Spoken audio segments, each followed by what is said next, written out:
Police ने गुरुवार को कहा कि त्रिपुरा के सिपाहीजला जिले में 45 वर्षीय महिला के साथ कथित तौर पर बलात्कार किया गया।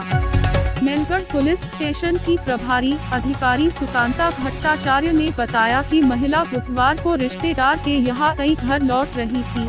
28 वर्षीय एक व्यक्ति द्वारा एक धान के खेत में खींच लिया गया और कथित रूप बलात्कार किया गया। उन्होंने कहा कि व्यक्ति ने उसकी गला दबाकर हत्या करने की कोशिश की। पुलिस ने बताया कि आरोपी को गिरफ्तार कर लिया गया है। घटना के बारे में पता चलने पर भीड़ ने आरोपियों के घर में तोड़फोड़ की। पुलिस ने कहा कि महिला को एक अस्पताल में भर्ती कराया गया है। हम मामले की जांच कर रहे हैं, भट्टाचार्य ने कहा। আমি সেই দায়িত্ব আপনাদের কাছে নিলাম, যেহেতু সে আমার বোনের মতো বা আমরা এটা বড় দুঃখিত। আমরা এটা তদন্ত কইরা তার বিরুদ্ধে আমরা কোর্টে চার্জশিট দিমু এবং যাতে সে কঠোর বিচারের সম্মুখীন যাতে হয়, কেমন এটা আমরা করব। এটা তো 24 জন্য প্রথম আমাদের ডিউটি আসামি অ্যারেস্ট করা, তাহলে আমরা আসামি অ্যারেস্ট করে দিচ্ছি। দ্বিতীয় কথা হইল পুলিশ কখনো আইনের ঊর্ধ্বে না।